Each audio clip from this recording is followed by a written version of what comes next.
Hello and welcome. My name is Dennis Hall and it's my pleasure to be taking you through today's session on stakeholder engagement, a part of ILP's Learning and Development Capability Showcase. Far too many L&D professionals focus way too much of their energy and attention on developing and delivering their programs. Now, don't get me wrong, as we all know, our learners, our participants, are key stakeholders, but they're not our only stakeholders.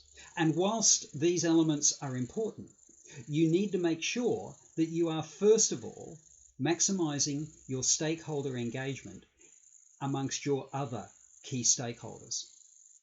This impacts directly on every program you are responsible for, and is especially important going forward in building positive relationships amongst your stakeholders for future programs and initiatives. Today's session is all about providing you with insights, tools, and processes to assist you in correcting that imbalance. So, what are we going to be going through today? What can you expect to be covered? First and foremost, we're going to define what a stakeholder is. And then we're going to expand upon that definition by starting to identify who your stakeholders might look like. And within that, we'll also be exploring the role of influencers as well as stakeholders, because they are also important pieces of your engagement strategy. From there, we'll be moving through to gaining a better understanding of stakeholders. What are their key motivators? What are their hot buttons? Because it's by being able to articulate these that you're going to get higher levels of engagement. Next up, we'll explore communication strategies. Communication with stakeholders is a continuous process. It is not some snapshot in time. And a key part of that communication strategy is going to be what and how you present to your stakeholders.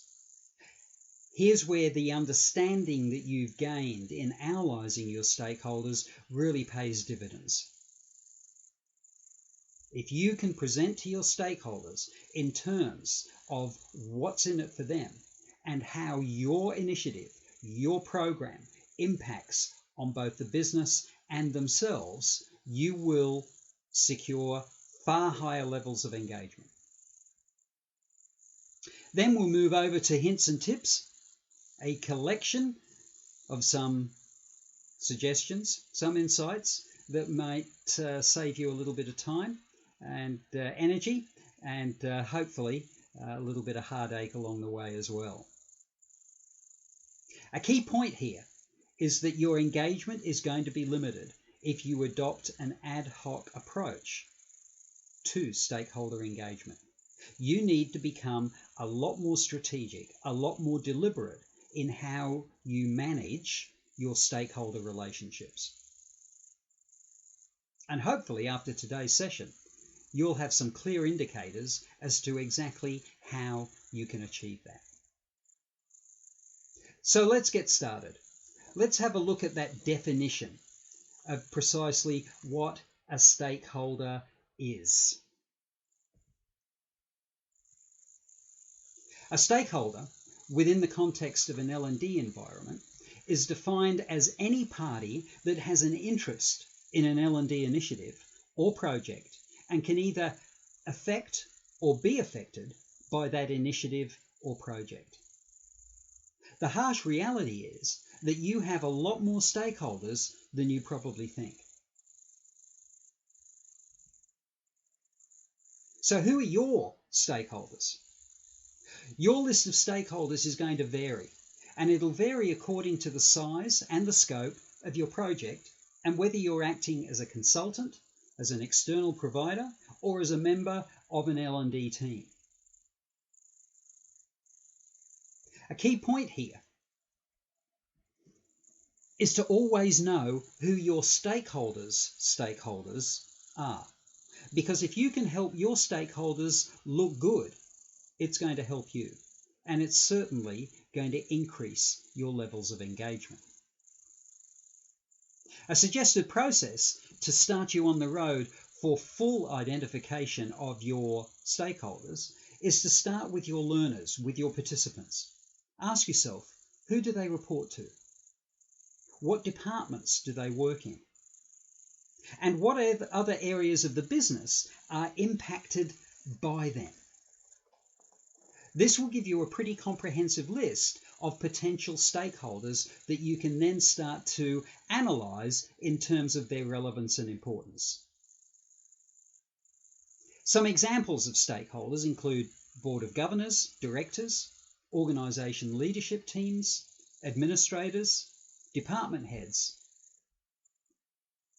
faculty, teaching assistants, your participants, which we've mentioned earlier, sponsors.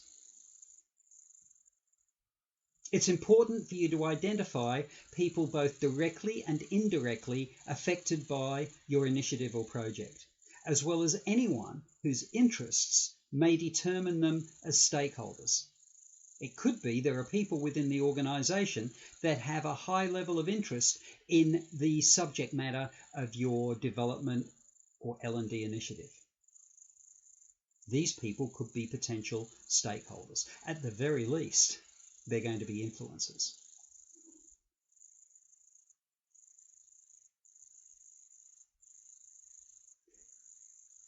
Yes, your learners are stakeholders too.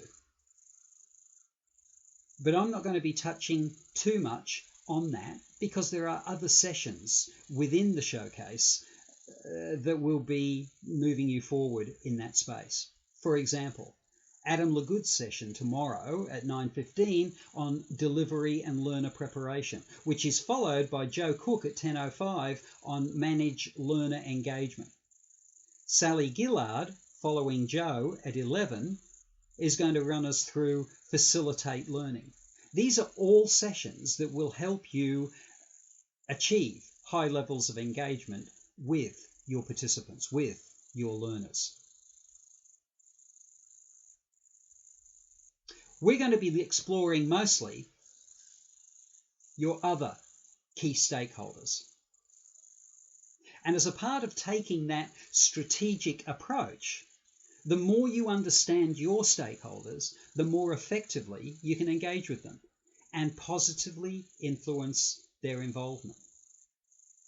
A tool that I use often and is very, very helpful in determining my pecking order or priority list when it comes to my stakeholders is a mapping tool that uses a 4-quadrant approach. And you can see on the illustration here that we have an axis that defines the level of interest with an axis that defines the level of influence. So someone with a high level of influence and a high level of interest is going to be in this top right-hand quadrant. These are people that you need to develop strategies to collaborate with. If their level of influence is high, but their level of interest is low, these are stakeholders that you're going to develop strategies to involve them and consult with, but you're not going to be working as closely with them. Low interest and low influence, which is our bottom left quadrant, here it may be just a case of keeping them informed. And low interest but high influence, these stakeholders, you need to develop strategies to engage with them. You can also incorporate into this mapping tool your influences in terms of their level of influence as opposed to their level of interest. Don't forget also that some stakeholders' needs may compete with other stakeholders. It's not always going to be plain sailing. Where this occurs, open discussion is the best strategy to try to resolve any potential conflicts.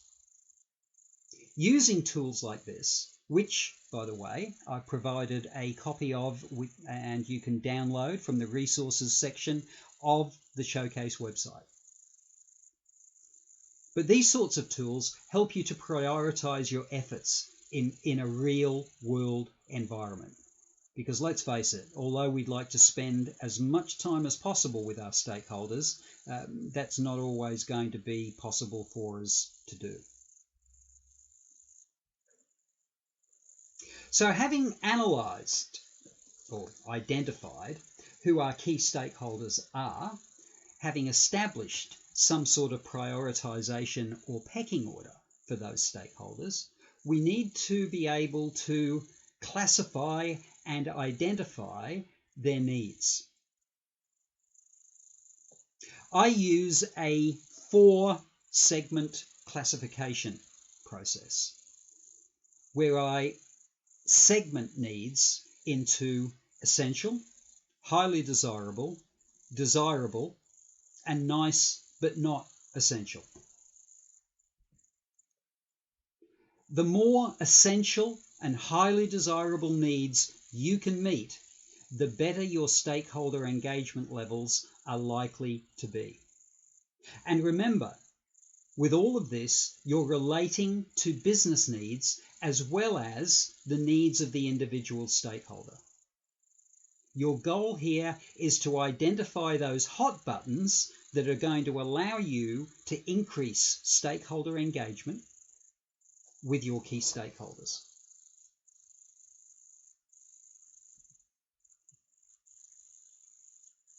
Don't forget your influencers.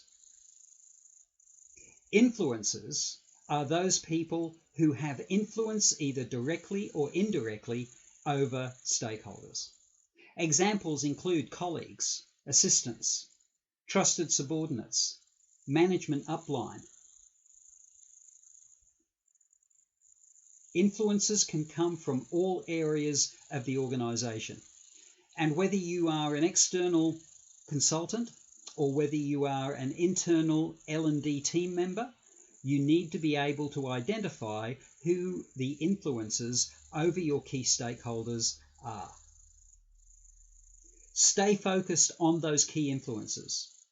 Remain aware of any other influences. This is one of the advantages of a strategic approach. You can actually define and allocate your resources according to the priority level of the influencer or key stakeholder that you're dealing with or planning to deal with.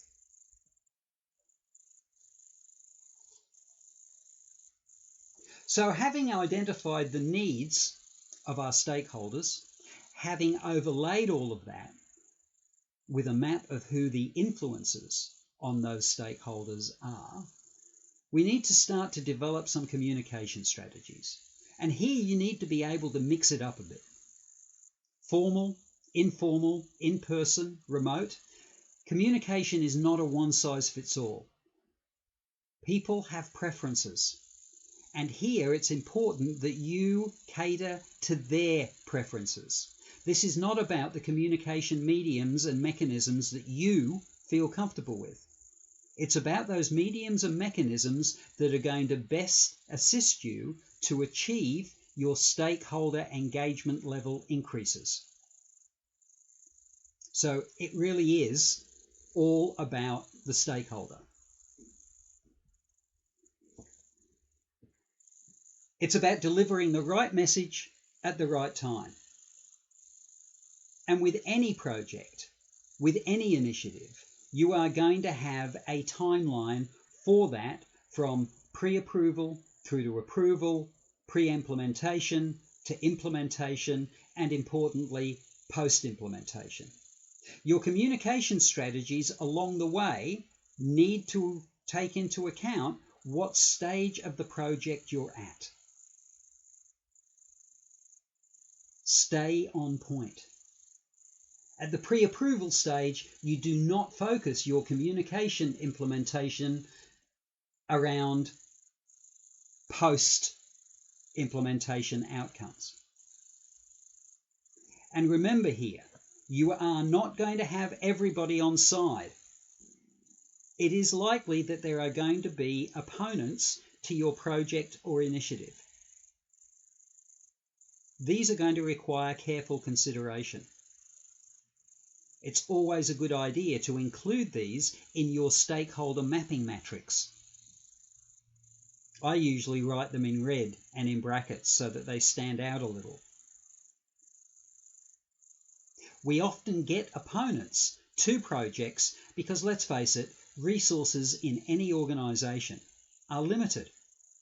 So the resources that you are using for your project or initiative can't be used by somebody else. And if they have a pet project that they would like to go ahead, but resources don't allow it, then they're going to look for projects that they can maybe put a lid on in order for their project to move forward. This is a part of the push and shove of business, of organisations. We do not live in the Shangri-La or perfect world.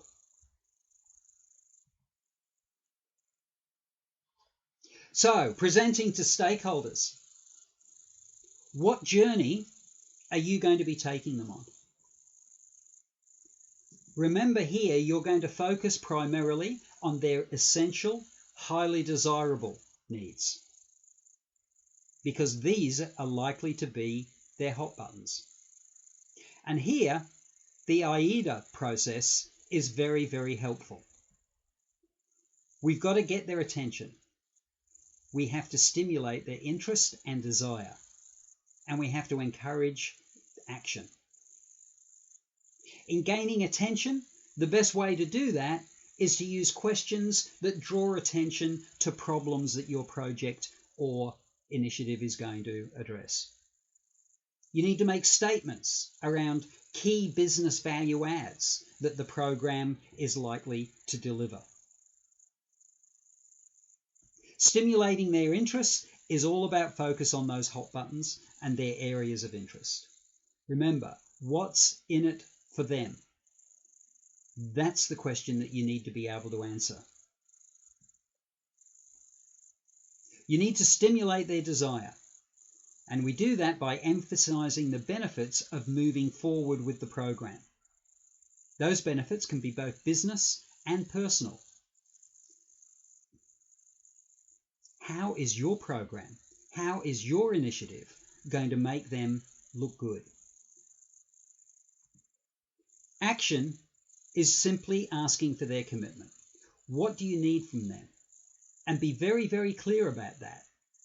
Don't dance around the edges. Go straight to the heart of the matter. What is it that you want?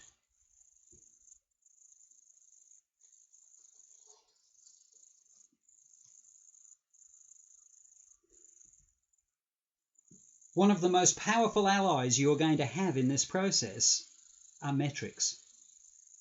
Data will beat opinion every time.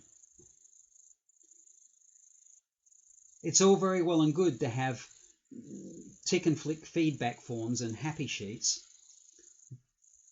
but that does not increase your key stakeholder engagement.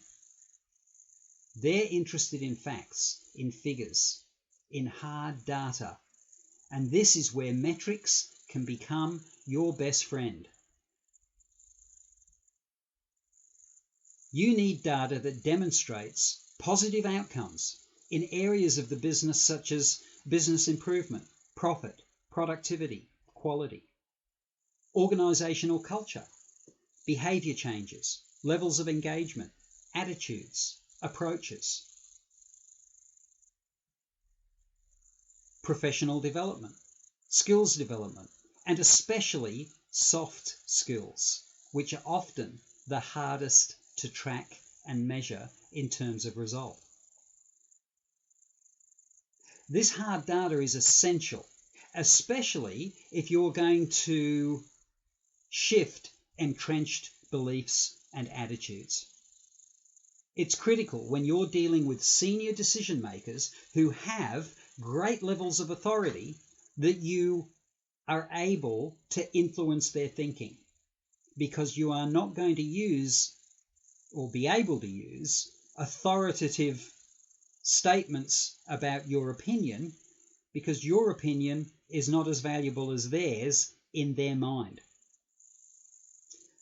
Data beats opinion. And I want to show you two specific examples of where metrics can really come to your aid. There's a session tomorrow at 2:35 being presented by Vanessa Trower on measure program effectiveness. That, in part, will give you some more insights in this space. But let me show you today two specific examples of really powerful metrics that can shift thinking and change attitudes almost instantly. The first is the training dashboard. What this is an online reporting system. It gathers and analyzes tangible results from training programs. Results are presented in professional reports, individually tailored to cover key business metrics. And these evaluate your training ROI, return on investment. Metrics include elements such as behavior mapping, professional development, engagement, business improvement. Luke Challoner's session tomorrow at 1:50 expands on this further with Evaluate Learning Impact. But just look at a couple of the reports that the training dashboard is able to provide you with.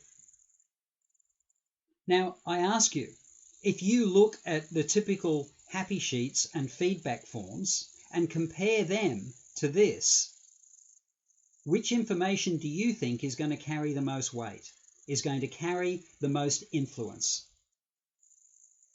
It is powerful. All too often, as L&D professionals, we rely upon gut feel and third-party observation to try to carry our argument forward. And that's fine to a point. But when you're dealing with C-suite and senior management, it's not going to cut the mustard. You've really got to start developing an arsenal of metrics. The second example that I want to share with you is called Culture Shaper. Everybody talks about culture and its importance, but the rhetoric rarely matches the reality. And that's because no one has been able to objectively or accurately measure culture.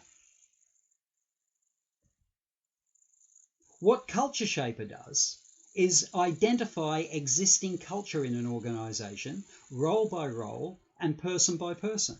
It measures progress towards a desired culture from the existing cultural position.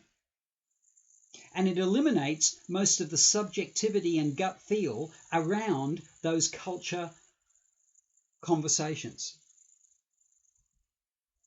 Metrics include elements such as cultural role description, resilience, remote worker suitability, employee role fit, new hire role fit, department cultural fit, and ranking of where various departments and individuals fit in terms of their suitability for the cultural environment.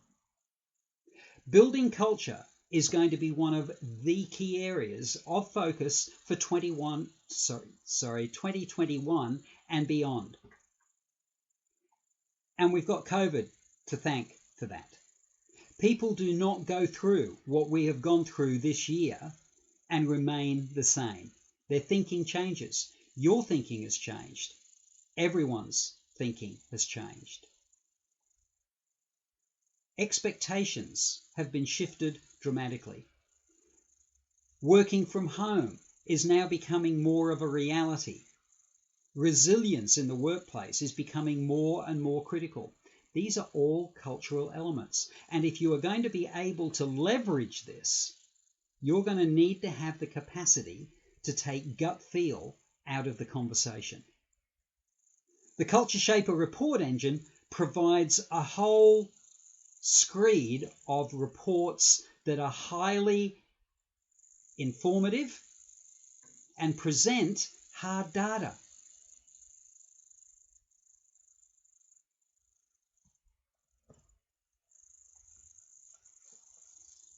Ask yourself constantly, with every statement that you are making in terms of the benefits or the objectives of your programs and initiatives, can you back it up with data?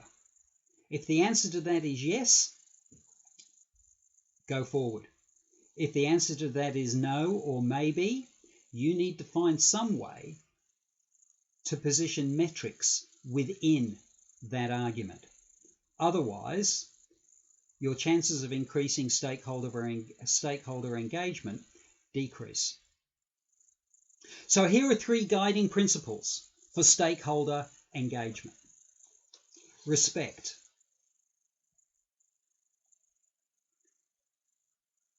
This is all about establishing a mutual desire to identify how your program can best support business imperatives.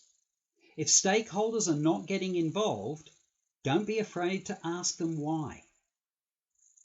Clarity, goals, benefits, support required. All of these elements require clarity. Establish clear information and feedback processes, and remember to use the KISS principle. Keep it simple.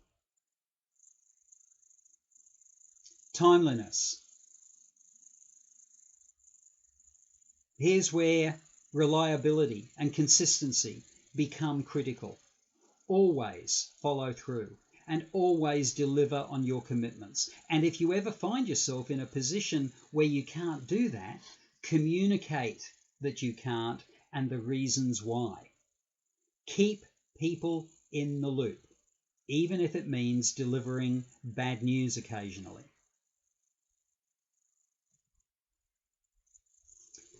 So here are some key questions to ask yourself to make sure that you've got your bases covered when it comes to stakeholder engagement. How will your strategies for stakeholder engagement achieve the outcomes and objectives of the program that you're putting forward? How will your plan to include the results achieved by engaging stakeholders in key decisions? Have clear roles and responsibilities for engagement been identified? Are there any risks from your program that may affect the quality of stakeholder engagement? What are your timeframes for stakeholder engagement approaches? Are they realistic? Do you have sufficient time to adjust the program if necessary based on stakeholder feedback? Do you have backup engagement options? And is there a central source for all information relating to your initiative?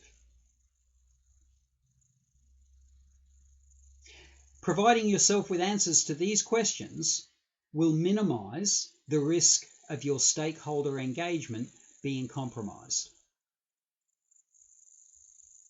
And here are some hints and tips to further enhance your capability in being able to improve the levels of stakeholder engagement that you achieve. Build relationships with stakeholders before you need them. If you're just going to stakeholders every time you need something, that sort of puts a cap on the depth of the relationship. It also limits its value. Become known as a problem solver and a solution deliverer.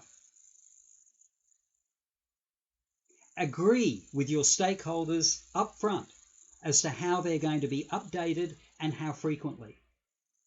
You may want to update your stakeholders every week, but if they only want fortnightly updates, then that's what you're going to deliver.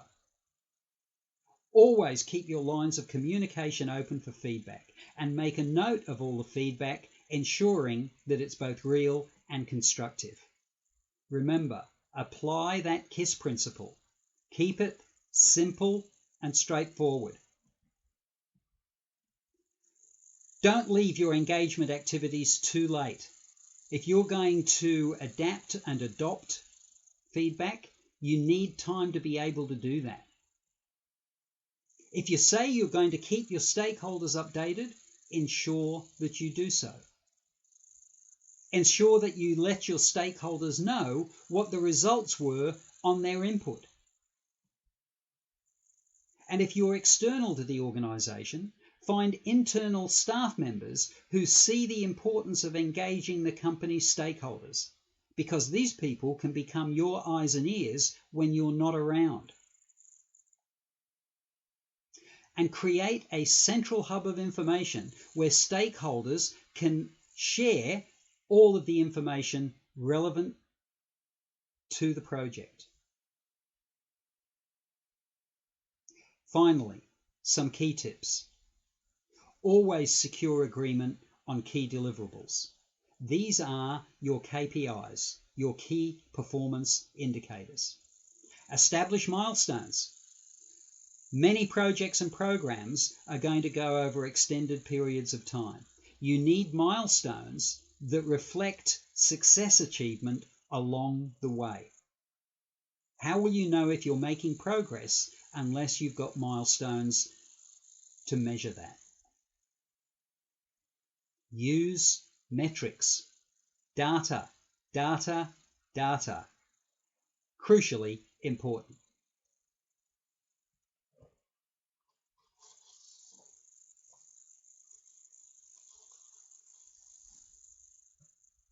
Now, before we get into our Q&A, I just want to point out that there are a couple of downloads that you can access related to this session. There is a download in the Capability Showcase website that contains that stakeholder mapping matrix, as well as stakeholder identification tables and a stakeholder communication plan. Plus, in the members resource area of the ILP website, there is an excellent ebook on getting an A in stakeholder engagement, which I highly recommend you access and read. So thank you very much for your attention, and I'll now open the session for the Q&A.